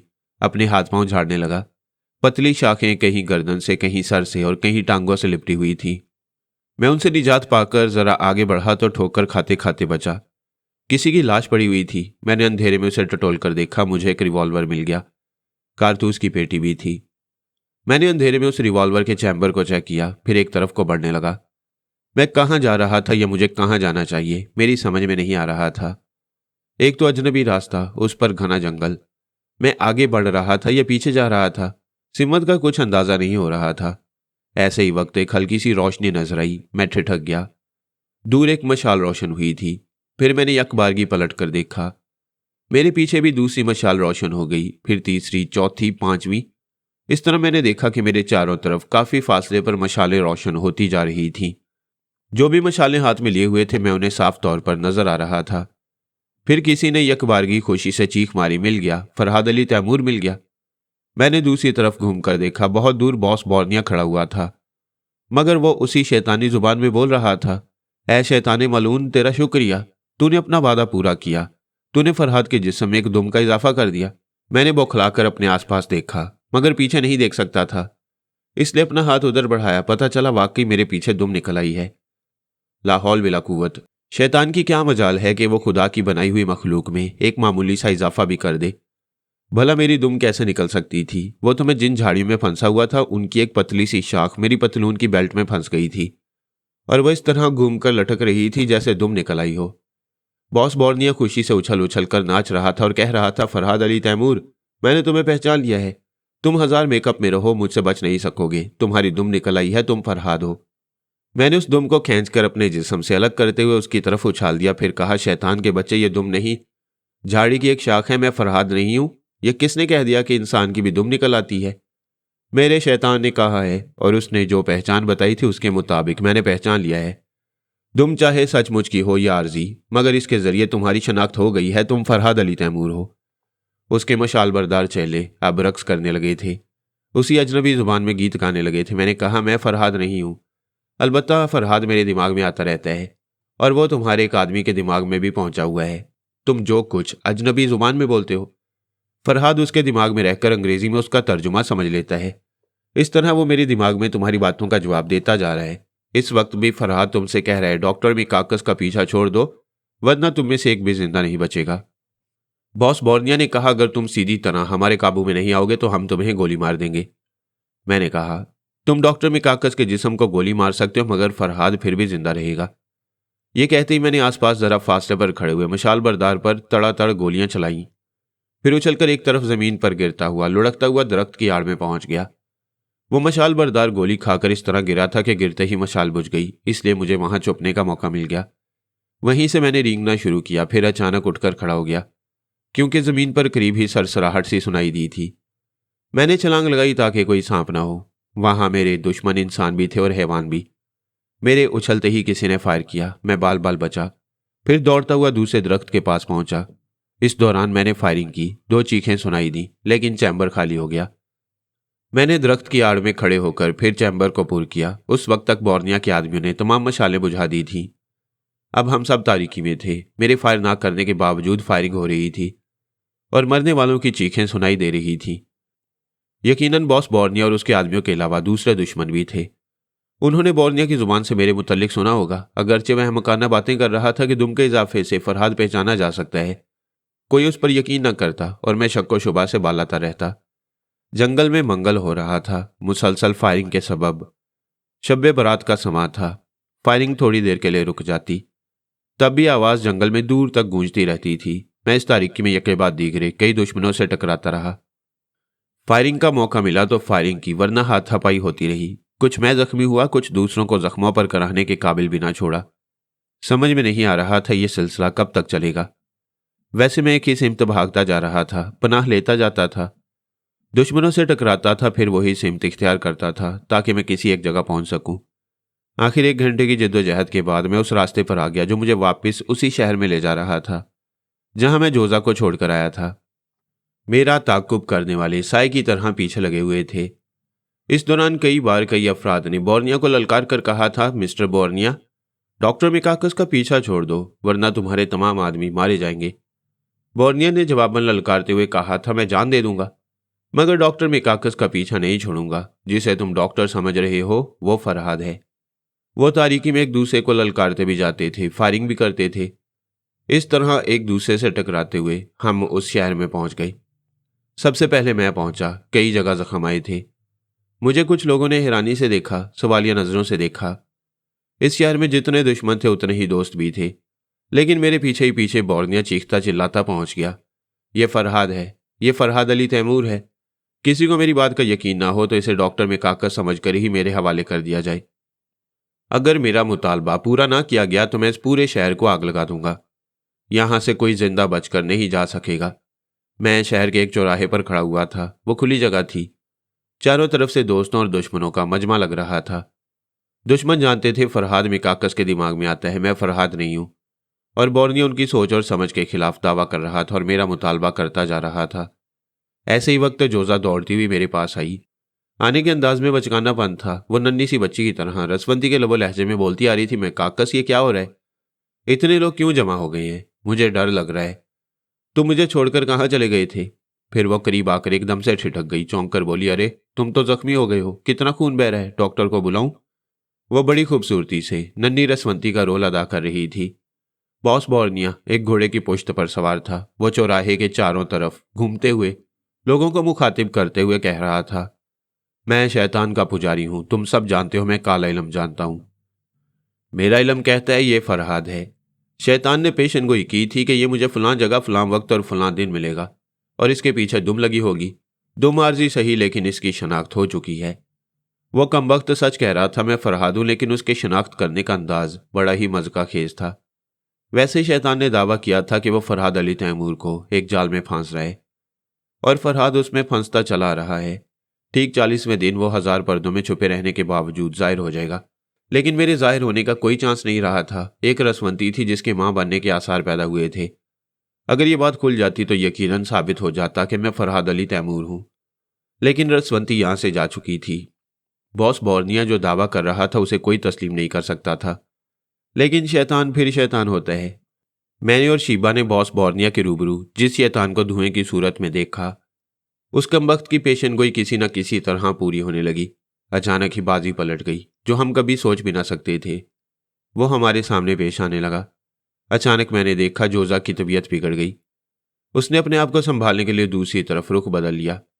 अपने सीने पर हाथ रखा वो खुद को संभालने की कोशिश कर रही थी मगर संभाल न सकी।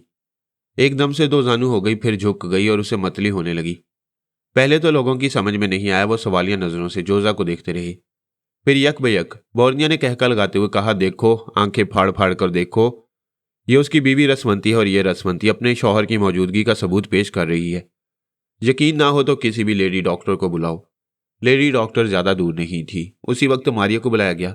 उसने चौराहे पर पहुंचकर दूर ही से जोजा को या दूसरे लफ्जों में डमी रसवंती को देखते हुए कहा, यह तो मां बनने वाली है।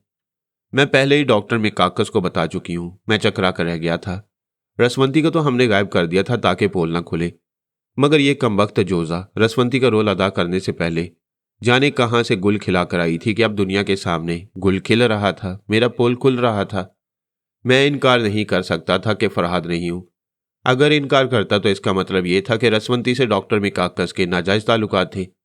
लेकिन तमाम दुश्मन ये मानने के लिए तैयार न होते, क्योंकि डॉक्टर मिकाकस के दिमाग में फरहाद आता रहता था। वो कभी नाजायज ताल्लुकात का मौका ही ना देता। लिहाजा जो डॉक्टर मिकाकस नजर आ रहा है वही फरहाद अली तैमूर है। मैं फंस गया, बुरी तरह फंस गया।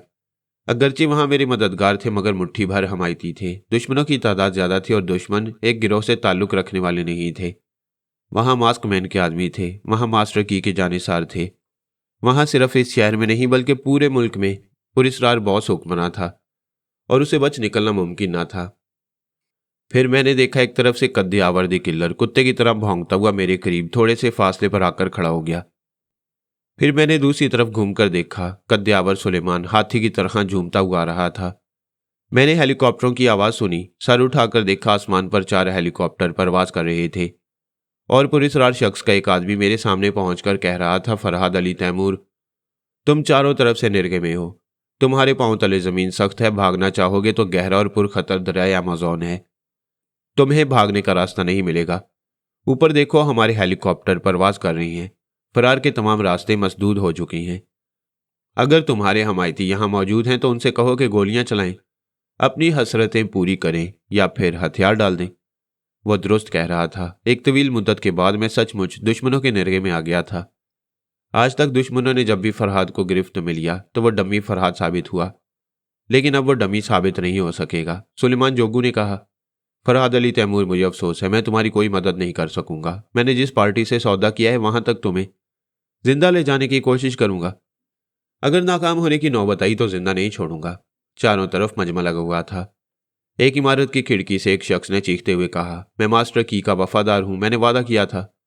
फरहाद अली तैमूर जब भी नजर आएगा और जब भी मुझे उसकी मौजूदगी का सबूत मिलेगा, मैं पहली फुर्सत में उसे गोली मार दूंगा।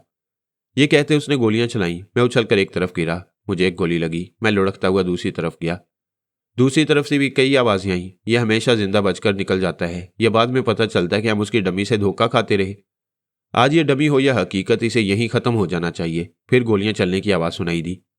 मैं अब कहीं जा नहीं सकता था, किसी की पनाह नहीं ले सकता था, क्योंकि खुले चौराहे पर था। फिर मुझे गोलियां लगीं। बस यूं लग रहा था जैसे हाथों में, पांव में और जिस्म के ना जाने कितने हिस्सों में अंगारे दहक रही हूं। उधर आपस में गोलियां चल रही थीं। कुछ लोग जो इस बात के मुखालिफ थे कि फरहाद को मारना नहीं चाहिए, वो मुझे जिंदा रखने के लिए गोलियां चलाने वालों पर गोलियां चला रही थी। मगर मेरा वक्त पूरा हो चुका था। मैंने एक जरा सर उठाकर चारों तरफ देखा। हर तरफ धुंध छाई हुई थी।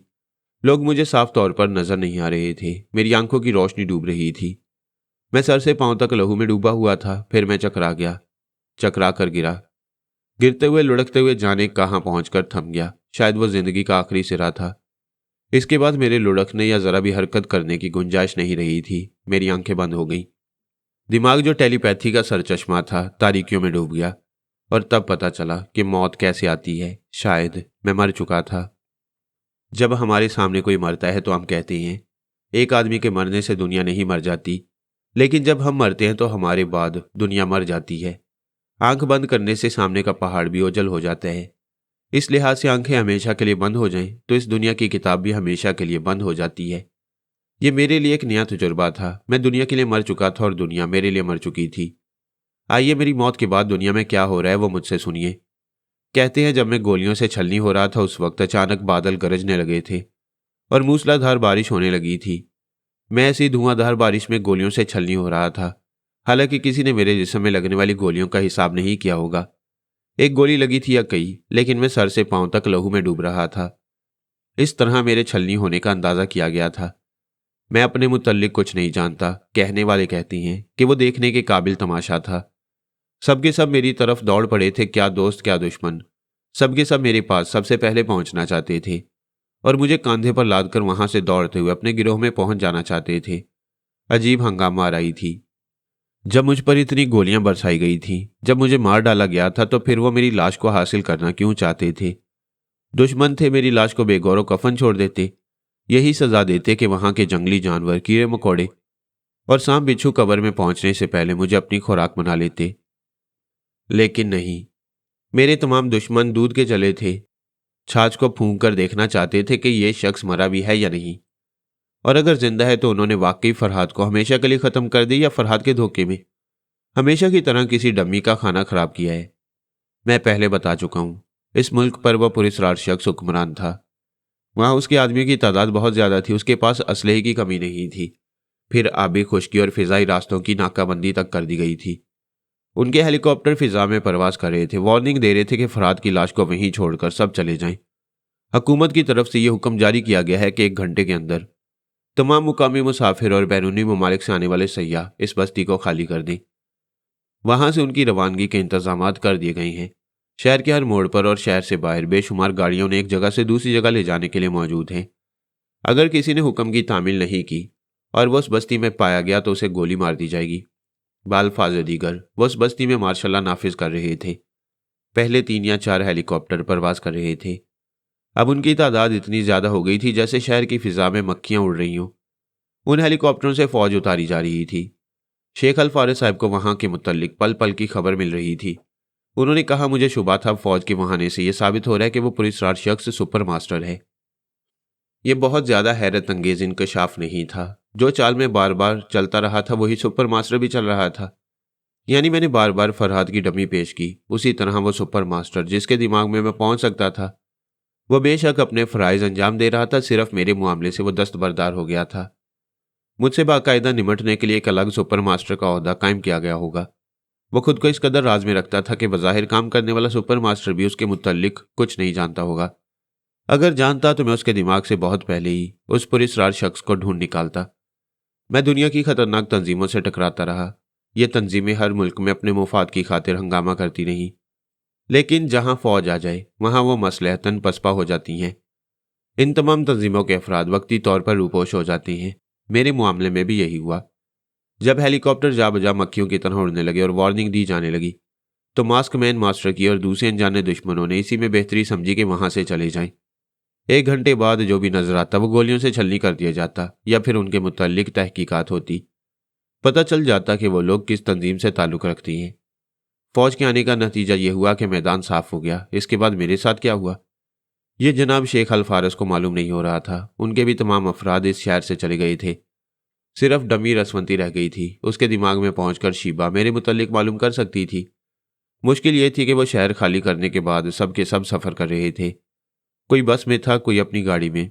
रसवंती भी एक कार की पिछली सीट पर बैठी हुई थी। शीबा उसके दिमाग में मौजूद थी। जनाब शेख अल फारिस ने कहा, बेटी किसी तरह मालूम करो फरहाद के साथ क्या हो रहा है। हमें ये मालूम नहीं कि गोलियां लगने के बाद वो किस हालत में है। जब शीबा को पता चला कि मुझे गोलियों से छलनी किया गया है और मेरे मुतल्लिक तकरीबन यकीन किया जाने वाला है कि मैं मर चुका हूं तो वो एकदम से तड़प गई। कहने लगी, मैं रसवंती को छोड़कर जा रही हूं। उन्होंने कहा, पहले रसवंती को टेलीपैथी की नींद सुलाओ ताकि वो बचपना जाहिर न करे, इसके बाद फरहाद की खबर लो। उसने हदायत पर अमल किया। रसवंती को थपक थपक कर टेलीपैथी की नींद सुलाया। इसके बाद ख्याल ख्वानी की परवाज करते हुए मेरे दिमाग में पहुंच गई। मेरे दिमाग में पहुंचने का मतलब ये था कि मैं जिंदा हूं, लेकिन वो परेशान थी। उसकी समझ में नहीं आ रहा था कि मैं कैसे जिंदा हूं। मेरे अंदर जिंदगी की जो हल्की सी रिमक पाई जा रही थी वो मेरी जिंदगी का सबूत थी भी या नहीं। जनाब शेख अल फारिस साहब ने पूछा, क्या हुआ। वो घबरा कर बोली, मुझे दिमाग में जगह मिल रही है लेकिन उसकी जिंदगी का सुराग नहीं मिल रहा। उसकी सोच ऐसी है कि पढ़ ही नहीं जाती। बस इतनी गुंजाइश है कि मेरी सोच को जगह मिल रही है। जनाब वो डूब रहा है, खुदा के लिए किसी तरह बचाइए। बेटी हौसला रखो। किसी तरह उसके दिमाग में रहकर आसपास की आवाज़ें सुनो। किसी के लबो लहजे को गिरफ्त में लेकर उसके दिमाग में पहुंचो। उनके जरिए मालूम होगा कि फरहाद अभी कहाँ है या उसे कहाँ ले जाया जा रहा है। वो फिर मेरे दिमाग में आई। आहिस्ता आहिस्ता मुझे आवाज़ें देने लगी, फरहाद उठो, फरहाद देखो, मैं शीबा हूँ, तुम्हारे पास आई हूँ। एक बार सिर्फ हूँ कह दो, मुझे यकीन हो जाएगा कि तुम जिंदा और हमारे लिए जिंदा रहोगे। वो बोलती रही। मेरे दिमाग के खला में उसकी सोच गूंजती रही। जवाबन मेरी सोच का सुराग न मिल सका। उसे ऐसा लग रहा था जैसे चिराग की लौ बुझ गई हो। बस आखिरी चिंगारी नुमा हल्की सी आग रह गई है। इसके बाद वो आग भी बुझ जाएगी और जिंदगी धुआं हो जाएगी। वो दोनों हाथों से मुंह ढांप कर रोने लगी। नहीं नहीं, तुम नहीं मर सकते फरहाद, नहीं मर सकते, तुम नहीं मर सकते। उसके रोने का अंदाज ऐसा था कि जनाब शेख अल फारिस भी गुमसुम रह गए। मेरे मुतल्लिक बाबा साहब के दायरे में खबर फैल गई कि मैं दुश्मनों के निर्गे में आ गया हूँ और मुझ पर गोलियां बरसाई जा रही हैं। इसलिए वहाँ के मोअज़्ज़ज़ अफराद, तलबा व तालिबात और मुख्तलिफ शोबों से ताल्लुक़ रखने वाले इंजीनियर, डॉक्टर वगैरह सभी शीबा के पास आकर जमा हो गए। उसने अचानक रोना शुरू किया तो सब सकते में रह गए, उनके सर झुक गए। उनकी समझ में यही आया कि मैं दुनिया से उड़ चुका हूँ। शीबा रोते रोते तड़प कर खड़ी हो गई। मैं जाऊंगी, मैं फरहाद के पास जाऊंगी, खुदा के लिए मुझे वहां पहुंचा दो। उसे बचाने की कोशिश करो, किसी तरह उसे बचाने की कोशिश करो। उसकी जुबान से अल्फाज निकलते ही सबने इत्मीनान की सांस ली। फिर वहां के बुजुर्ग अफराद उससे कहने लगे, बेटी अगर तुमने हौसला हार दिया तो फिर हम फरहाद के मुत्तल्लिक कुछ नहीं मालूम कर सकेंगे, तुम ही एक जरिया रह गई हो। वो रोते हुए बोली, मेरी समझ में नहीं आ रहा है, मैं क्या करूं। उसे मशवरा दिया गया, तुम बार बार फरहाद के दिमाग में जाओ, हमें हर लम्हा उसकी खैरियत मालूम होना चाहिए। दूसरे ने मशवरा दिया, तुम उसके दिमाग में रहोगी तो उसके जरिए किसी की आवाज़ सुन सकोगी। शीबा ने इनकार में सर हिलाकर कहा, मैं बयान नहीं कर सकती कि उसका दिमाग किस हद तक कमज़ोर हो चुका है, बल्कि वह दिमाग ना होने के बराबर है। वो बाहर की आवाज़ नहीं सुन सकता, सुनना तो दूर की बात है। वो ना जिंदगी की हरारत महसूस कर रहा है और ना ही मौत की ठंडक का एहसास है। वो हर एहसास और हर जज्बे से आरी हो चुका है। वो मेरी टेलीपैथी के सामने है मगर दुनिया वालों के लिए नहीं रहा। जनाब, शेख अल फारस ने कहा, तुम्हारी बातों से पता चलता है कि उसे फौरी तिब्बी इमदाद की ज़रूरत है। बर वक्त उसे इमदाद मिल जाए तो वो जिंदगी की तरफ लौट आएगा। शीबा ने जल्दी से हाँ हाँ के अंदाज में सर हिलाकर कहा, मैं यही कहना चाहती थी मगर मुझे अल्फाज नहीं मिल रहे थे। मैं उलझ गई हूँ। मैं आंख बंद करती हूँ, आंख खोलती हूँ तो मेरे सामने फरहाद ही फरहाद नजर आ रहा है। मुझे कुछ सुझाई नहीं देता, कुछ समझ में नहीं आ रहा। जनाब, शेख अल फारस ने अपने सर को थाम कर कहा, ओ खुदाया, जिंदगी में पहली बार मैं सब्र का दामन छोड़कर बदहवासी में मुब्तला हो गया। सच कहते हैं, जो इन हालात में अकल से काम नहीं लेता, सिर्फ जज्बात में घिर जाता है, वो कोई काम की बात नहीं सोच सकता। सब उन्हें सवालिया नजरों से देख रहे थे। उन्होंने कहा, हम फरहाद से जज्बाती तौर पर इस हद तक वाबस्ता हो गए हैं कि अकल से काम लेना भूल गए। हमने डमी रसवंती को भुला दिया है। प्लीज शीबा, फौरन उस डमी के दिमाग में पहुंचो। वो यकीनन फरहाद के पास होगी, उसके जरिए हमें बहुत कुछ मालूम हो सकता है। वो पलक झपकते ही जोजा रौलफ उर्फ डमी रसवंती के दिमाग में पहुंच गई। पता चला मुझे एक स्ट्रेचर पर डालकर हेलीकॉप्टर के जरिए कहीं ले जाया जा रहा है। जोजा मेरे सरहाने बैठी रो रही थी, एक नन्ही सी बच्ची की तरह बार बार पूछ रही थी, क्या हो गया मेरे में काकस को, ये बोलता क्यों नहीं है। अगर नहीं बोलेगा तो मैं रोती रहूंगी, मैं कुछ नहीं खाऊंगी, गुस्सा आएगा तो जहाज से छलांग लगा दूंगी। वो फिर रोने लगी। शीबा ने जनाब शेख अल फारस को बताया कि जोजा किस तरह अभी तक नन्ही सी रसवंती बनी हुई है, क्या उसे अपनी असलियत जाहिर नहीं करना चाहिए। उन्होंने कहा, उसे फिलहाल बच्ची बनकर रहने दो, वह बहुत चालाक औरत है। हमारे आदमी ने सोच समझकर उसे डमी रसवंती बनाया है। वह समझ रही है कि जब तक रसवंती बनी रहेगी उस वक्त तक हमारे आदमी असली रसवंती को बहुत दूर ले जा चुके होंगे। दूसरे दिन असल रसवंती जोजा रौलफ के रूप में तैयारे में सवार होगी और वहां से लंदन के लिए परवाज करेगी। उसके बाद डमी रसवंती को अपनी असलियत जाहिर करना चाहिए। ये बात शीबा की समझ में आ गई। अगर जोजा ने अभी असलियत जाहिर की तो असल रसवंती के लिए खतरा है। वह फिर डमी रसवंती के दिमाग में पहुंची। पता चला पिछली सीट पर चार्ली चार्ल्टन बैठा हुआ है। शीबा ने फौरन उसके दिमाग में छलांग लगाई, उसके जरिए देखा। उस वक्त एक डॉक्टर फरहाद का मुआयना कर रहा था। शीबा ने खुद को चार्ली के दिमाग में जाहिर नहीं किया, चुपचाप उसकी सोच पड़ती रही। पता चला फरहाद को शहर मिनाउस के एक बहुत बड़े अस्पताल में पहुंचाया जा रहा है। कुछ तफसीली मालूमात हासिल करने के बाद शीबा ने जनाब शेख अल फारस से कहा, फरहाद को शहर मिनाउस के मिलिट्री अस्पताल में पहुंचाया जा रहा है। उसके पहुंचने से पहले ही शहर में जैसे मार्शल लॉ नाफिज कर दिया गया है। हर तरफ फौज गश्त कर रही है। जिस अस्पताल में उसे पहुंचाया जाने वाला है वहां चारों तरफ सख्त पहरा है। अस्पताल के तमाम अमले को छुट्टी दे दी गई है। वहां सिर्फ काबिल एतमाद चंद नर्सों और डॉक्टरों की तकर्री की गई है। उन्होंने कहा, शीबा, इसी तरह तजुर्बात हासिल की जाते हैं। जोजा से हाजिर दिमागी सीखो। अगर वह जरा भी बदहवास हो जाती और खुद को जाहिर कर देती तो उसे फरहाद से अलग कर दिया जाता। अभी दोनों को मियाँ बीवी समझा जा रहा है, इसलिए एक दूसरे के करीब छोड़ दिया गया है। चूंकि फरहाद ख्याल ख्वानी के काबिल नहीं रहा, इसलिए उन्हें अंदेशा नहीं है कि रसवंती के दिमाग में कोई आएगा और नई चालें चलेगा। अब दिमाग में आने वाली सिर्फ एक मादाम शीबा रह गई है, जो उनकी दानिस्त में उनकी दोस्त है। शीबा ने उनसे पूछा, क्या मुझे मादाम कंप्यूटर का रोल अदा करना चाहिए? यही तो वक्त है। मैं अभी जो हदायत दे रहा हूं तुम उसी के मुताबिक चार्ली से राब्ता कायम करो। वह थोड़ी देर तक उनकी हदायत सुनती रही, फिर चार्ली के दिमाग में पहुंचकर बोली, हेलो चार्ली, मैं मादाम बोल रही हूँ। वह संभल कर सीधा बैठ गया। शीबा ने कहा, मैं बहुत देर से तुम्हारे दिमाग में चुपचाप थी, ये मालूम करना चाहती थी कि हंगामों के दौरान तुमने किसी से बात की है या नहीं। अब मुतमईन हूं तुम एक गूंगे का रोल बहुत कामयाबी से अदा कर रहे हो। चार्ली ने पूछा, मादाम, हमारे पुरस्कार बॉस को बहुत बड़ी कामयाबी नसीब हुई है। ऐसे वक्त तुम इतनी देर तक खामोश क्यों रही, कहाँ भटकती रही? मैं तुम्हारे आसपास ही थी, बहुत सोच समझकर किसी के दिमाग में जाना चाहती हूँ। इतनी देर तक कभी रसवंती के दिमाग में पहुंच रही थी और कभी फरहाद के दिमाग में। जिसके मुतल्लिक अभी यकीन से नहीं कहा जा सकता कि यह कौन है। चार्ली ने कहा, अब तुम्हें किस बात का खतरा है?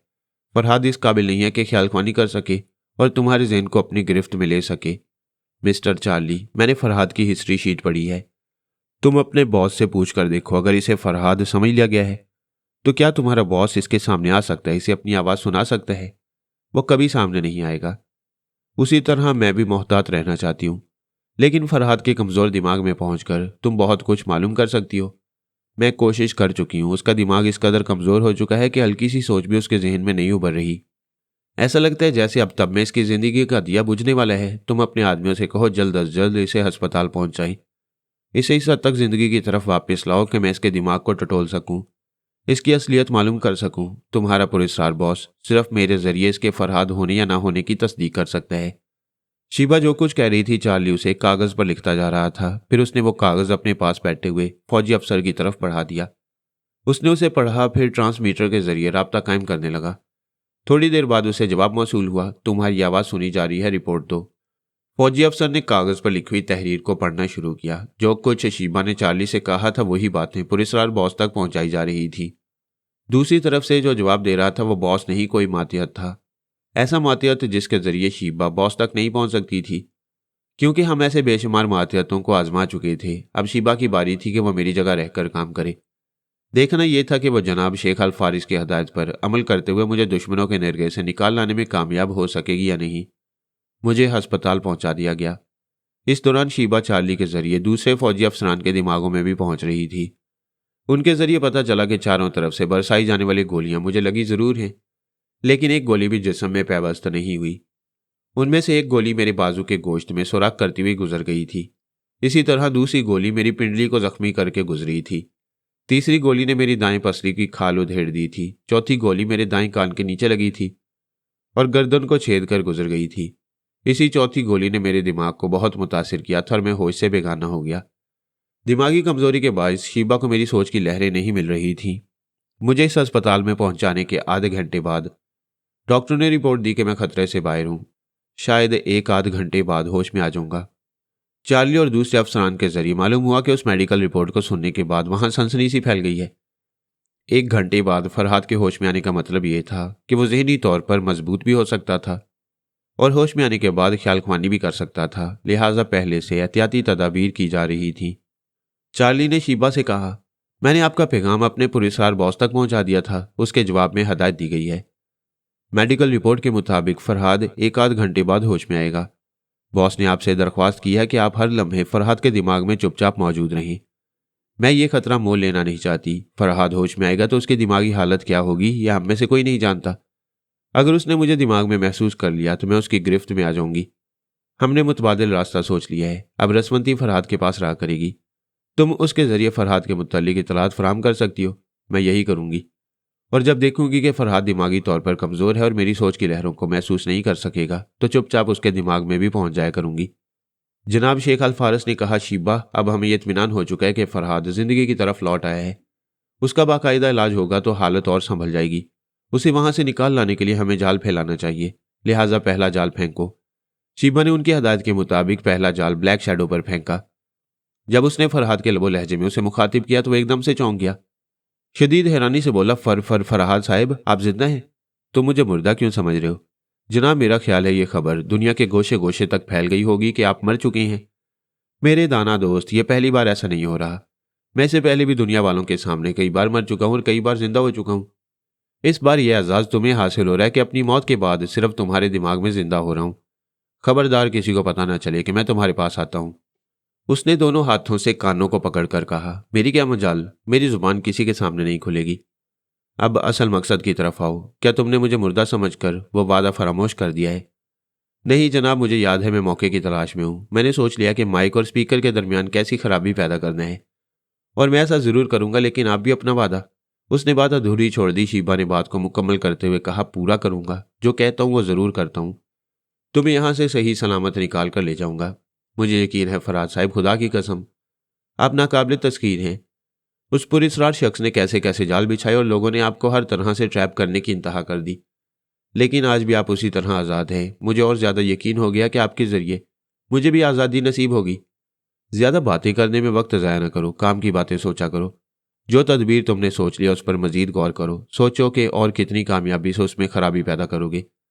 दुश्मन को जरा भी शुबा नहीं होना चाहिए। मैं जा रहा हूँ, हर आधे घंटे बाद तुम्हारे पास आता रहूंगा।